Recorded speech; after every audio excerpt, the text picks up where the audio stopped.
or listen to it rather, at a later time. Also, throughout the webinar, please feel free to send us your questions at any time there in the question and answer panel on your screen. We will be taking time at the end of the presentation to answer as many of your questions as we can. Also, you'll see there on your dashboard that we have several peer-reviewed articles that you could download at any time as well. We think those will be especially helpful to you throughout the presentation too. My name is Lisa Jewell, and I work with Tanya at the World Headquarters of LearningRx here in beautiful Colorado Springs, Colorado. We thought we'd start with a quick audience poll just to get an idea of who our attendees are today. So if you would, as a poll comes up, just take a minute to answer the question now. Really just knowing a bit more about you will help guide the topics that we focus on in future webinars. And we'll wait just a minute to make sure all of you can answer our poll.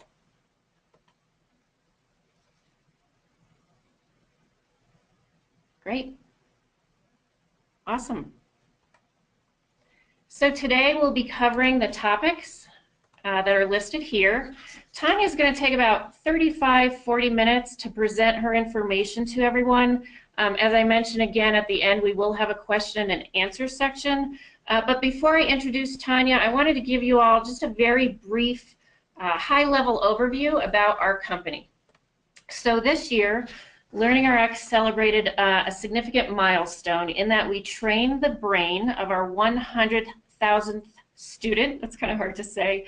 And we don't tell you that really to boast, but really just to let you know that we've been in the brain training business for many years. We are especially passionate about what we do, and we do look forward to training hundreds of thousands of more brains in the future.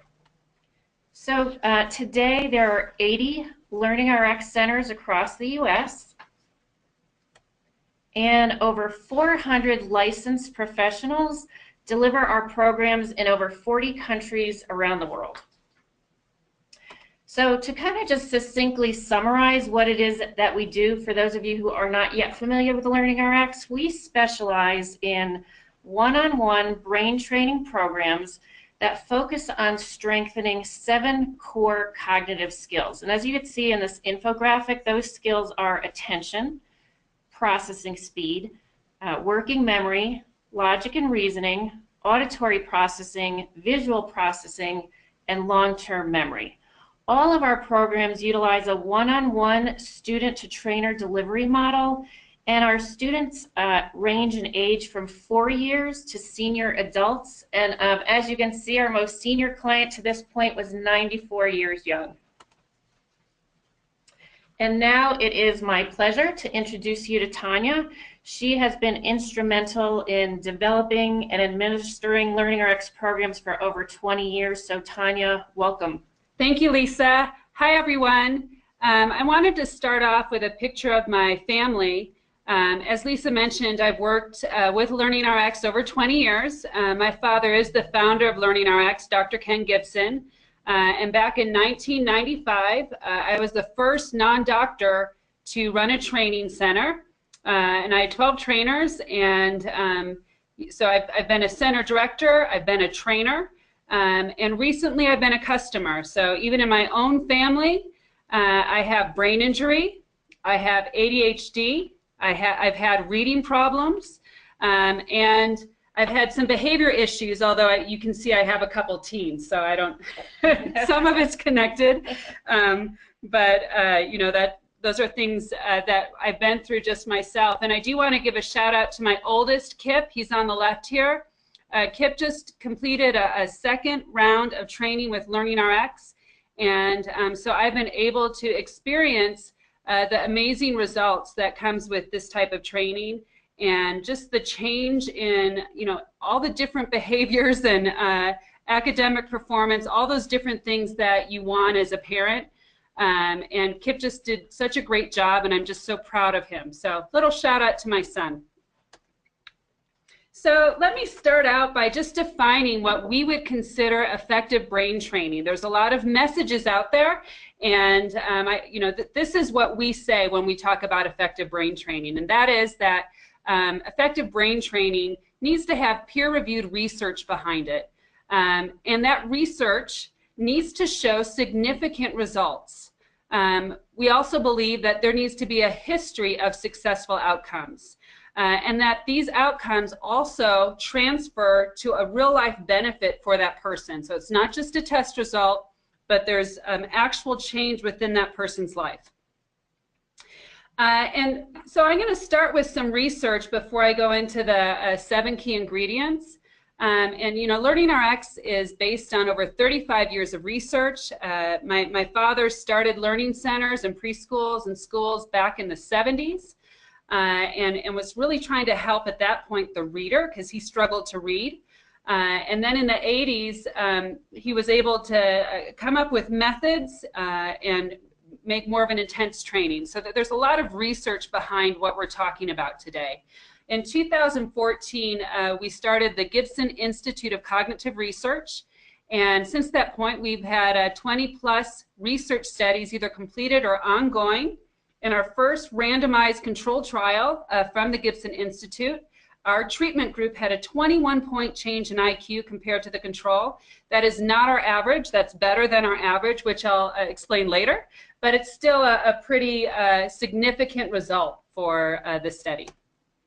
If you want to learn more about research, or you're a researcher or a neuroscience professional, you can visit gibsonresearch.org, or we do have several of our current clinical trials at clinicaltrials.gov, and just search for LearningRx. Our current studies are with Alzheimer's and early stage Alzheimer's and brain injury. And this is another study. This is actually an independent study. And I bring this up because, you know, our training does create changes in the brain. So not only did this study show that this type of training made efficiencies in the brain, but it created new connections. But the fascinating part of this was that our cognitive test results correlated to the different changes in the brain. So in other words, the greater the test result, the bigger the change in the brain. And this is one of our first case studies with MRI scans. This is someone who went through training after being injured for 8 years. And I hope to talk a lot more about this in January. This was just presented at Society for Neuroscience. But you can see that there is a very nice change for this individual. And this person went through 60 hours of training. So stay tuned. In January, we're going to talk more about brain injury and early stage Alzheimer's as we complete these studies. We also, some of the results I'm going to talk to you about are in this client outcomes book. So you can see here, it's a report that goes over client outcomes at the beginning, and then it has all these research results and peer-reviewed articles at the end. This is an independently reviewed document by Dr. Howard Weiner, who is both an expert in educational statistics, and he was also on the National Medical Board of Examiners. So please enjoy. It's great research, and hopefully will just help, you know, everyone get more effective brain training. So let me start with our first ingredient of effective brain training. And that is the importance of targeting the right skill. So, you know, you have all these cognitive skills, and we're going to focus on these 7 core cognitive skills.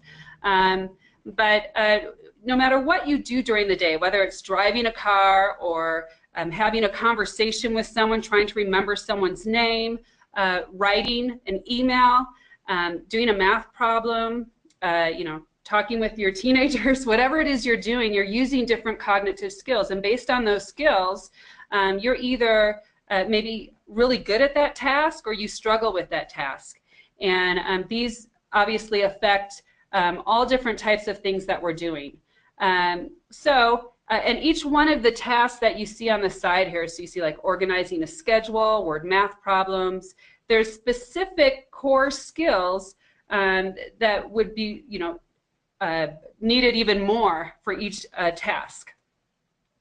So if we look at our learning model here, again, these are the 7 core cognitive skills. you know, whether you're reading, so for instance, if I'm trying to read, I need good auditory processing skills, good visual processing skills, good long-term memory. If I'm trying to focus, I need good attention skills. So each one of these skills are very, very important. And one of the interesting findings within our own research, client outcomes, and you can see here, this is over 2,000 clients that we had with dyslexia, is that there's clusters of weak skills. And of course, each student that comes to us is an individual, and they're going to come with different test scores. But we need to focus on the weakest skills. We need to target the skills properly to create a better outcome for our clients. Here's attention deficit, and you can see here, this is over 5,400 clients that we, and this is, by the way, this is a period of 5 years.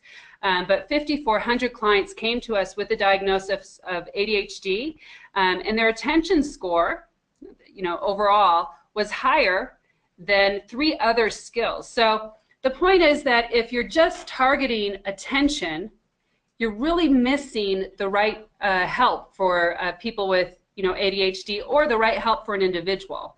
It's not just going to be one skill, training one skill, that gets the type of outcome that you want to get.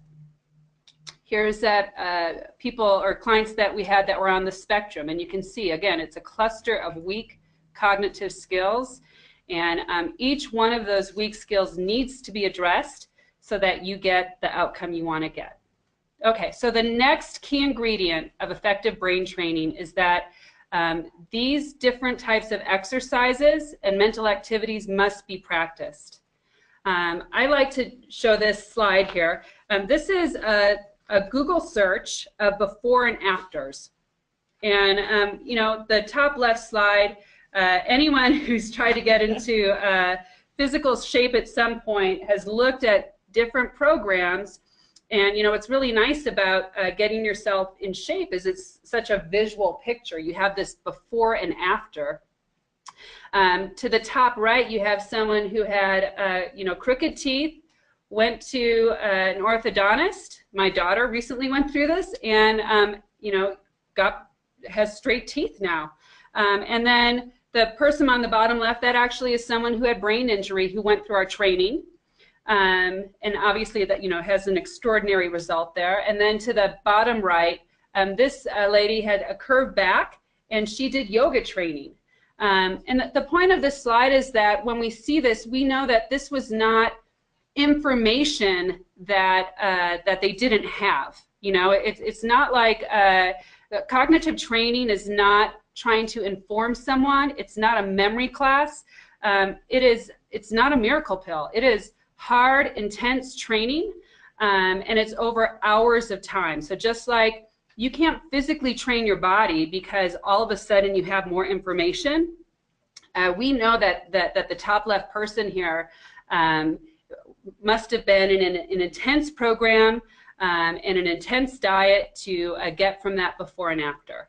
And the same is true, again, with brain training. So it has to be practiced, and it has to be over hours, and it's intense. We'll get to that in just a minute. The next effective ingredient is that it needs to be one-on-one. So how many of you, we can do a little raise of the hand here. How many of you at some point in your life decided to get physically fit by yourself, and maybe you purchased, I have a FitnessPal on my phone, or maybe you had a set of DVDs, I have those from an infomercial, or how many of you have some type of exercise equipment in your home like this? And now, to be honest, my husband does use a treadmill, but we all have at some point wanted to make change in our life and thought we were going to do it ourselves, right? And so we purchased the equipment that we think we need, and a lot of us have this situation at home right now.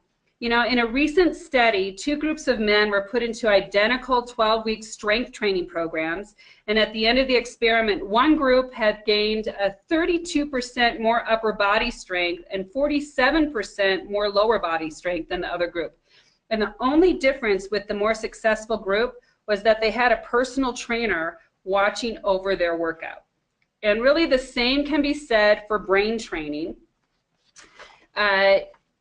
If you have maybe a digital program and you're asking the student or a child to do it themselves, what's the likelihood that they're going to stay motivated and they're going to have the drive to work through their weaknesses and be accountable to do it every night? What's the likelihood of that happening? And the truth is that one-on-one training, or at least a combination with this one-on-one training, is extremely important to have effective outcomes, or the different outcomes. The engagement you can see here, it's just a different situation. And I always think of the time when I tried to do yoga by myself, and I would look at YouTube videos every morning, and I felt like I was doing such a good job. And then I purchased some exercise classes nearby, and the first day, right at the point where I thought, wow, what a great workout, that was her starting point. And for the next 40 minutes, I was just exercised like I'd never been exercised before, because someone was there to push me through my struggles, my desire to not be pushed, but I was accountable. And it's just a super important part of training. In fact, in research, this is an independent randomized control trial again. In research, you can see here that digital training alone was very similar to the control group. It was the one-on-one training that had a significant result.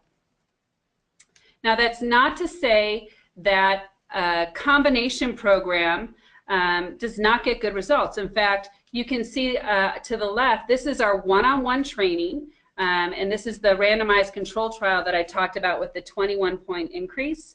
But the control group then went through a 50-50 program, which is what we offer internationally, called BrainRx. And this program also had significant results. So somehow our digital and one-on-one combination does get great results, but digital alone has not been effective. The next key ingredient is intensity. And this is a really important part of our training. So back in the 70s and 80s, when my dad started his learning centers, he did what a lot of therapy does now, and that is he had it over 1 hour a week, and it would be over 18 months, and then it was largely group training, and then a lot of the training was instructive. When he switched to taking the same amount of hours and putting it in with weeks of time, he changed from 1 hour a week to 3 hours a week, and then changed the procedures to be instructive, to be very drill-oriented, and another component that I'll share in a minute, and then always had one-on-one training. And this is what happened. With 72 hours of brain training, with the low-intensity group training, over 18 months, there was about a 9-month net gain. Compared to within weeks of this high-intensity training, he had a 33-month net gain. That's a huge difference. And if you're able to give someone some really good training within weeks of time, now that person is able to get the outcome within months or weeks, well, really months for us. So I think our average student is maybe 120 hours. But you're able to get that within months versus waiting 2 or 3 years of therapy to try to get that result. So the next key ingredient, number 5, is feedback. And I bring up this slide. So a lot of my experience, and let me say that a good brain training is very similar to good personal training at a gym. And I remember a time, I always try yoga about every other year, when I was trying to do yoga, and I'm a very competitive person, and they would say, okay, for those advanced people, you know, you can now do this pose. And so even though I'm not advanced, I'm competitive, I would do the pose, and because I didn't have the correct feedback, a lot of times I'd hurt myself. But I think this slide shows something different, and I do remember one of the last times I went, they had like a little disc on the pad, and she came over and she said, if you would like feedback, just, you know, switch the disc, you know, and at some point she came up while I was doing a pose and she literally changed my body. So I was doing the pose correctly. And that's really, really important with brain training. And of course, that adds that personal component again, but it's making sure that good feedback is given, and good feedback is critical for several reasons. One, so that they're doing things right, but also to keep them motivated and to keep them progressing through levels. You can't get that with you know, digital alone. Feedback, so this was a meta-analysis, and it's like on over 100 and, let me get this right, 180,000 studies. But these were some of the summaries, and that is that the power of feedback can result in higher confidence and, of course, greater investment in effort, and that feedback is among the most critical influences on a student learning, or on student learning. Okay, so, and Lisa's been waiting. Oh, I have. Lisa's been waiting to help me with this key ingredient. This is key ingredient number 6, and that it must be properly sequenced. So, you know, I've got 2 boys. Finn is my 12-year-old. He's almost a teenager, though, in just a few months. And we have video games. They don't always get them, but they are rewarded, sometimes, you know, holidays. And so last Christmas, we got them some new games. And what do? They take that game down, and they go and play it for hours and hours, right? And then at some point, when they're on like level 100, they invite me down to play the video game with them. And what happens?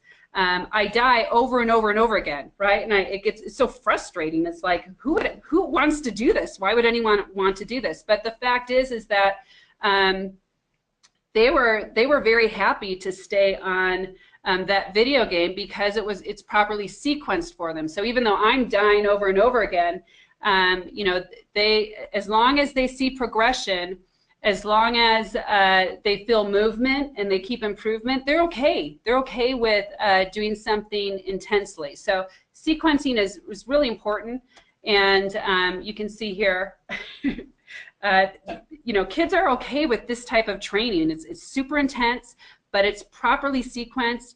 They can feel themselves progress through the levels. You know, with the engagement of the one-on-one training, it's okay if they have failure. In fact, you have to have failure to have success in the future. And so this is what Lisa's been waiting for. What I'm going to do is show you a properly sequenced procedure here. These are color arrows.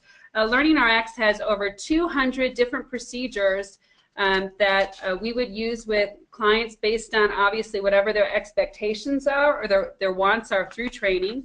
And so this procedure, attention arrows, obviously is a procedure that we would use to help develop attention, but you're also going to see processing speed, you're going to see visual processing within the procedure. So Lisa, are you ready? I'm ready. Okay, so what I want you to do, and I'm going to time you, and you guys feel free, you know, maybe you're at a desk, you just close the door, but feel free to do the activity with me.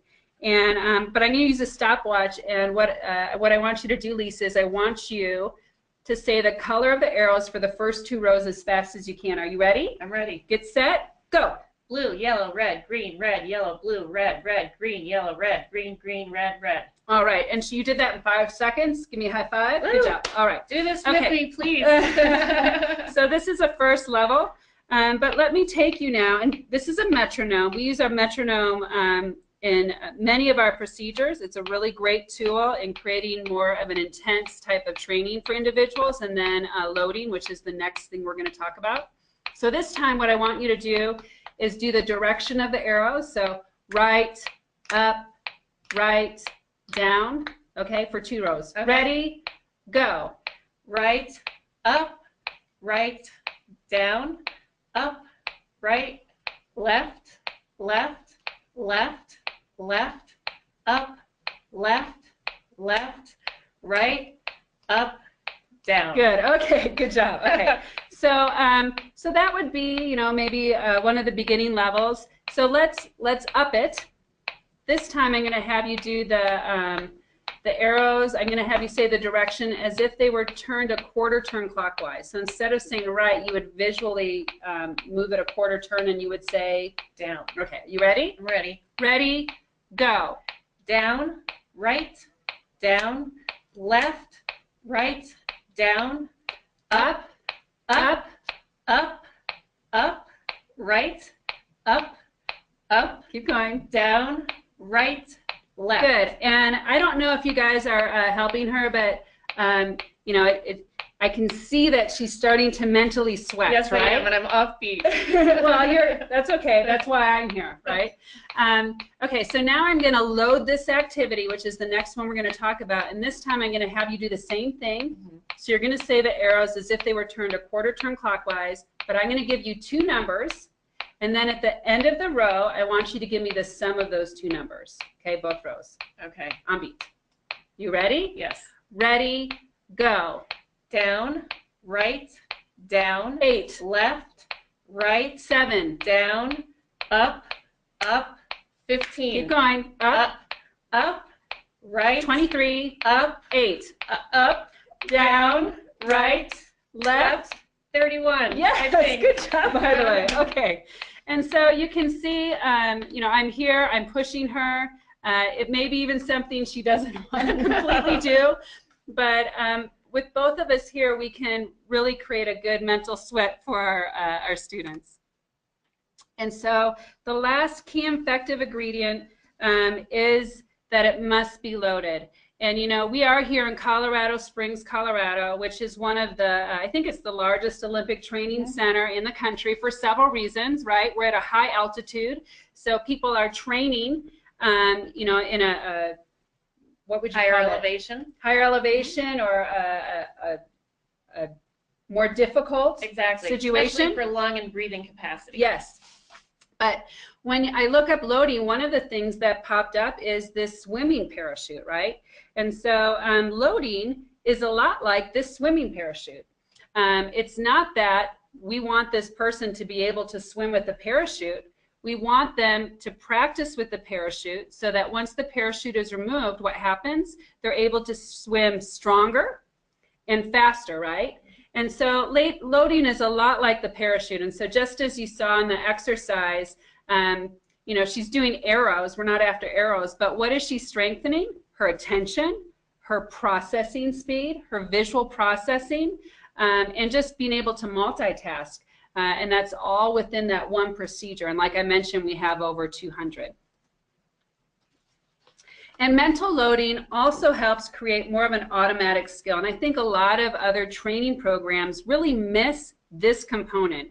And that is that you're able to strengthen, or they'll practice some type of exercise with them, but you know, then you leave the training and you just go back to what you were doing. And good training needs to lead to automaticity of a skill. And one of the things I always think about is driving in a car, right? So I have these two teenagers that are ready to drive, which is very scary for me.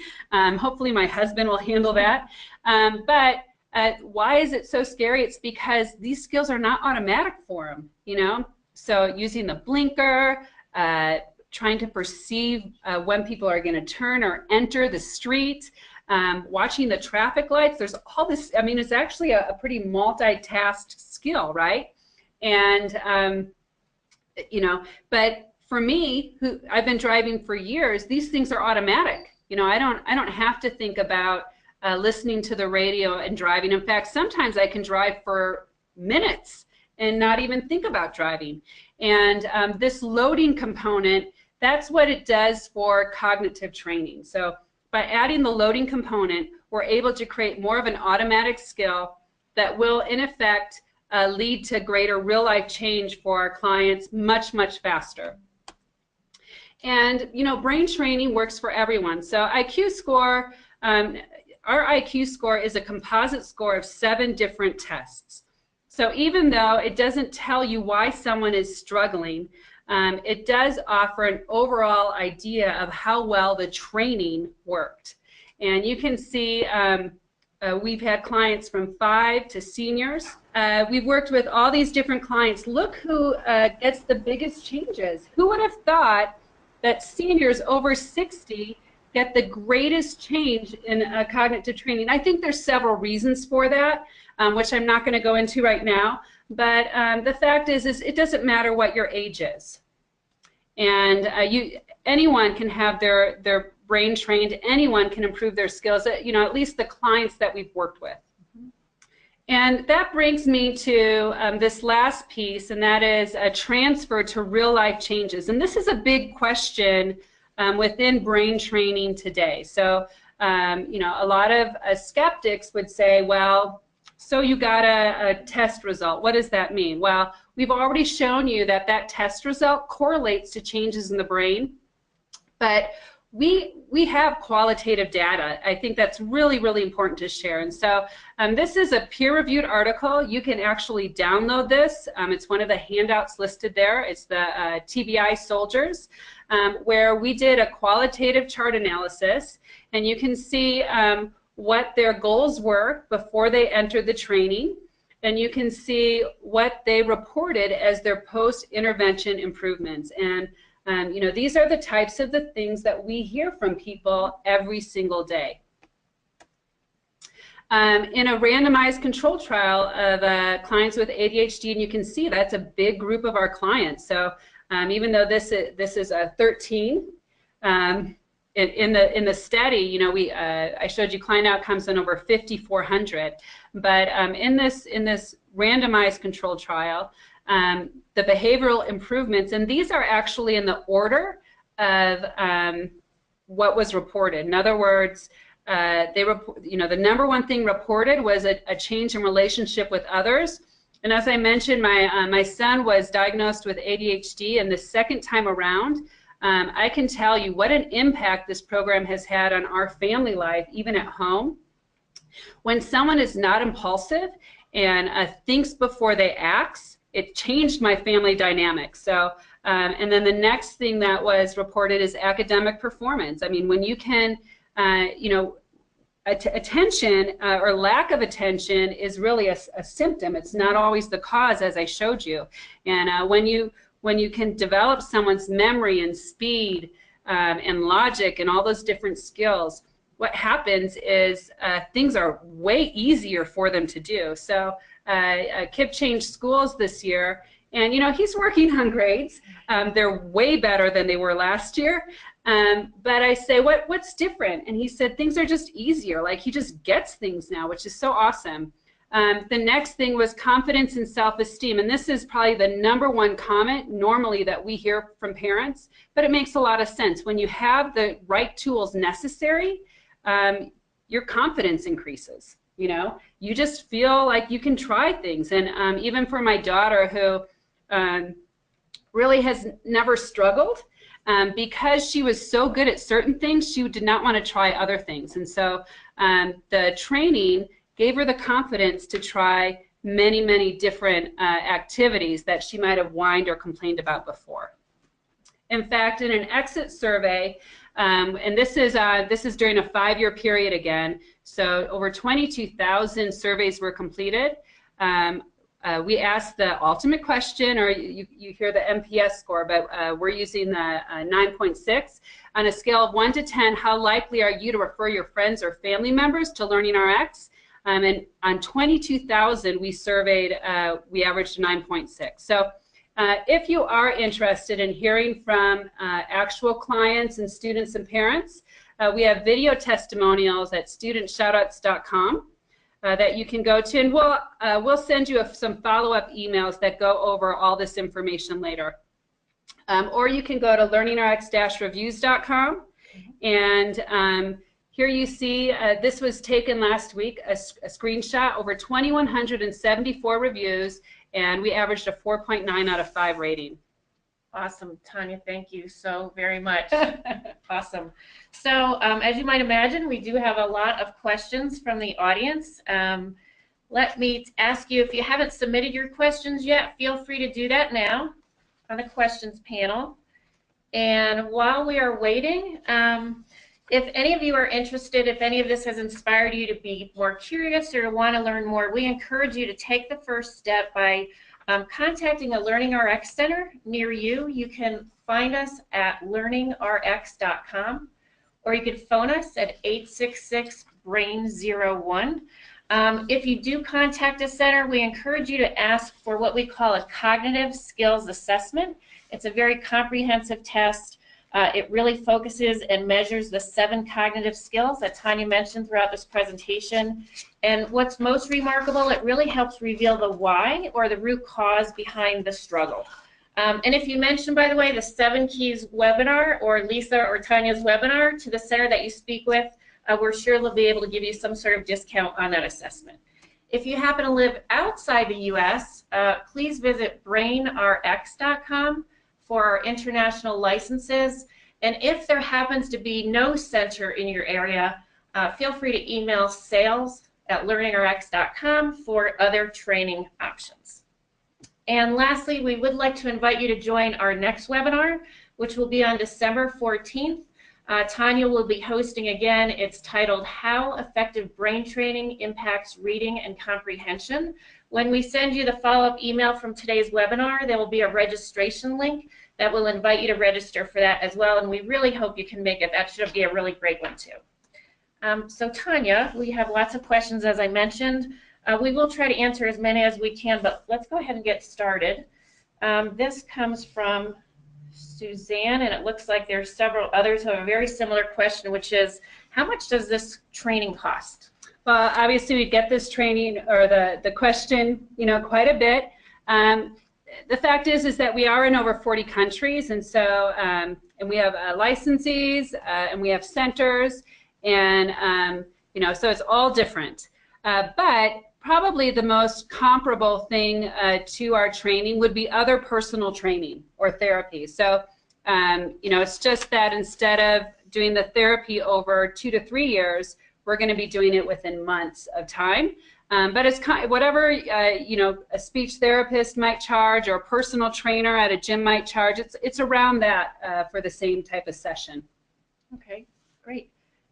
This is from Azar. Azar asks, does this training ever not work? That's a good question, and I've been doing this over 20 years. What I would say is that for some clients with maybe very severe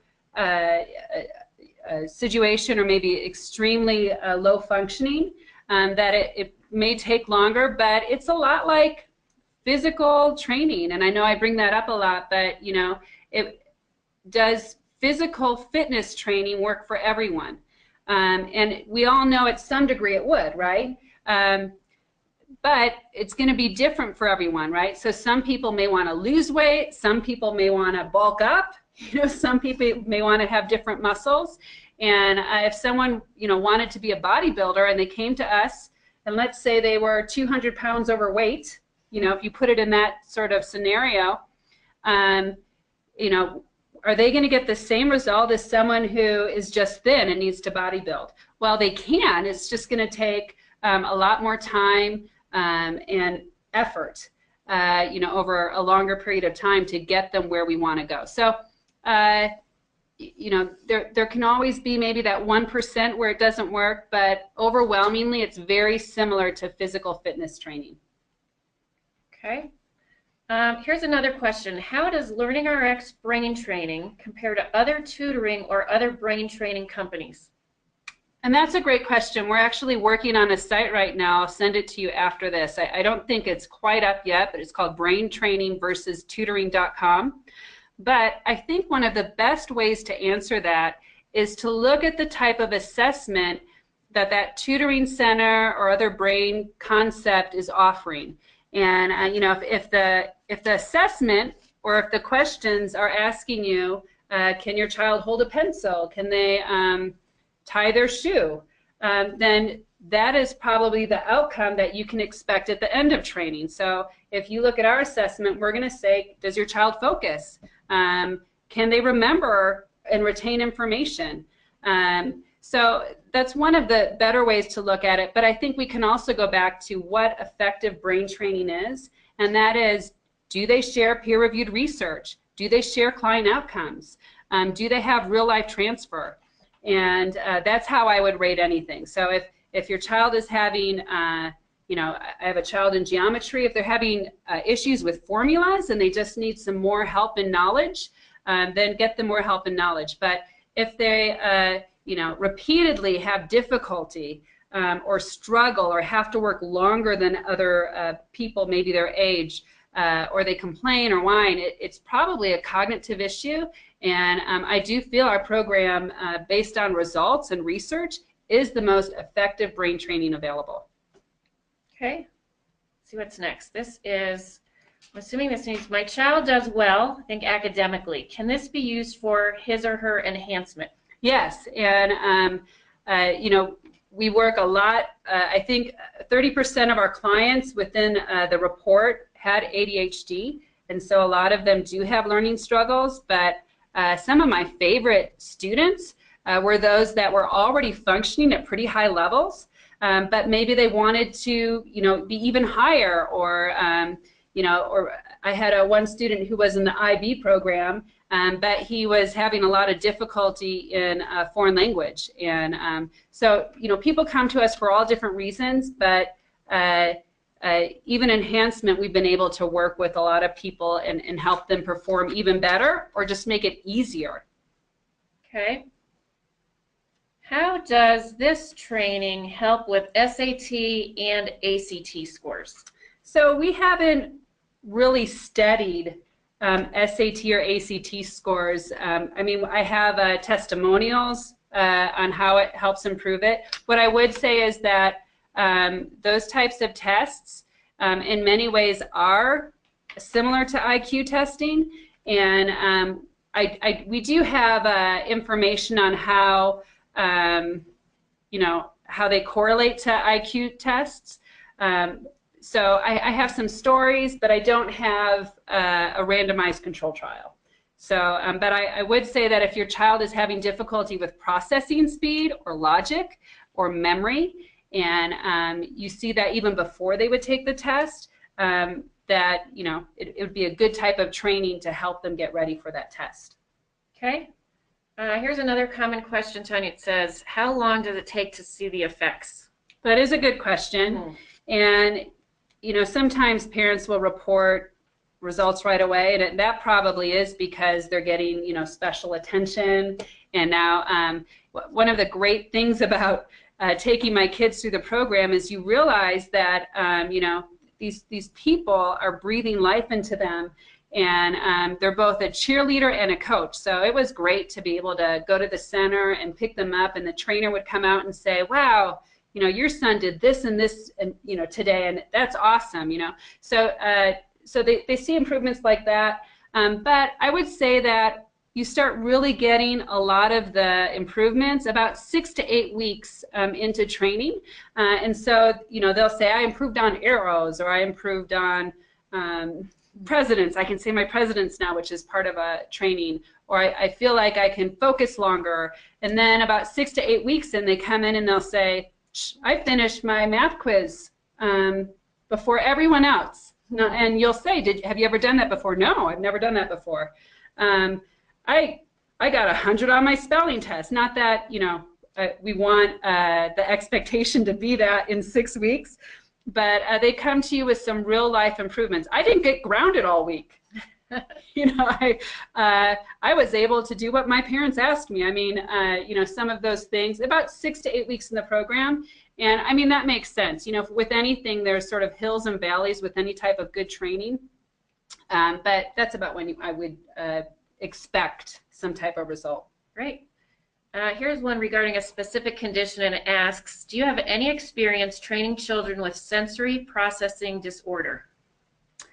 So we do have, in fact, back in the 60s and 70s, the training that my dad did was largely vision therapy and sensory integration training. And you know, he felt like that type of training really helped people, maybe 1 out of 20. At least he was trying to help them, you know, focus longer and retain information better. So he switched to what the cognitive training that we do today. What I would say is someone with a sensory processing disorder may do really well in a sensory motor integration training, but that doesn't mean that they're getting the cognitive training that they need. It's almost like, you know, they might need both. They might need both trainings. Okay. Vicki asks, when Kip took the program the second time around, did he start at the beginning of the program again?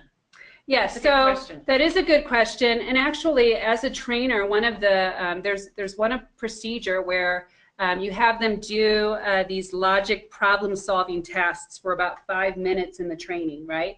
And what happens is when they finish both boxes, you go back to the beginning, and what you'll find is where they could only do maybe 5 cards when they started, all of a sudden they're doing 9. Like, it's almost a little test in itself. And so what happens is when they come back, they start at the beginning, but let's say it took them 8 weeks, you know, to get to level 10. They come back, and now it just takes them 2 weeks to get to level 10. So we do not spend time training areas that someone's good at. Our goal and our focus is always going to be targeted to that individual's weaknesses and also the expectations they would want through training. Okay. Here's a question which may have come when we were talking about Dr. Gibson's pre and post programs in terms of timing from 18 months to 12 weeks. And it asks, how many sessions are typical per week, and what's the general time frame? Yes, and so when we go over reading next month, you know, we'll talk a little bit more about some of our other programs. Our core program is this, you know, ThinkRx, or cognitive training, and developing those 7 core cognitive skills.